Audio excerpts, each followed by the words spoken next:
السلام عليكم واهلا بكم في فيديو جديد. احنا كتيم ورك تيم مهتم بتقديم كورسات في مجال السايبر سيكيورتي والبرمجة، وبالفعل وقد كان، الا ان كان ناقصنا كورسين مهمين جدا في المجال لسه ما قدمناهمش، وكنا مخلينهم للاخر لانهم فعلا عايزين شغل كتير وتقيل جدا. الكورس الاول هو كورس الباك بونتي او كورس اكتشاف ثغرات الويب، والكورس التاني هو كورس صناعة المالوير او صناعة الفيروسات. وفعلا الحمد لله بعد غيبة رجعنا لكم بكورس الباك بونتي او اكتشاف ثغرات الويب، واحد من اهم الكورسات في المجال في الوقت الحالي.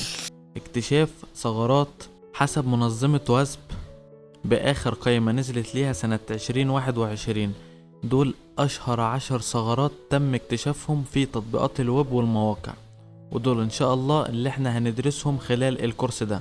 اكتشاف الثغرات اللي موجودة قدامكم دي، هنستخدم موقع او منصة بورت سويجر عشان نحل اكتر من 100 لاب في الكورس ده. كل اللابات مخصصة لفحص الثغرات اللي قدامكم دي على مواقع بيتم تقديمها مع اللاب، وبإذن الله ده المحتوى اللي تم تدريسه في الدورة.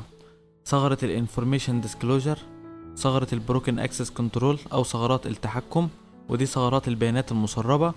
ثغرة الباس ترافيرس او ثغرات الوصول للملفات. ثغرة ال CSRF ثغرات التزوير، وكمان اتكلمنا عن ثغرات الأوس أو التسجيل ببرامج التواصل الاجتماعي. ثغرات الانجكشن أو الحقن. ثغرات OS كوماند أو ثغرات حقن أوامر الأنظمة. والمفاجأة في الكورس هنا إن احنا قدمنا لكم البيرب سويت برو، النسخة المدفوعة اللي سعرها على المنصة الرسمية بورت سويجر $475، يعني ما يقارب 25,000 جنيه مصري. قدمناها لكم مجانية مع الدورة في السكشن ده. ثغرات الاكس اس انجكشن او ثغرات الجافا سكريبت، وثغرات قاعدة البيانات اللي هي الاس كيو ال انجكشن. وبالمناسبة كنا متكلمين عن الثغرة دي في كراش كورس مدته ساعة ونص، هو هنا ساعة ونص كسكشن واحد بس، مدة الكورس كامل 12 ساعة لسه قبل المونتاج. الكورس بنصور فيه تقريبا من شهر 3، انتاج ضخم للمحتوى.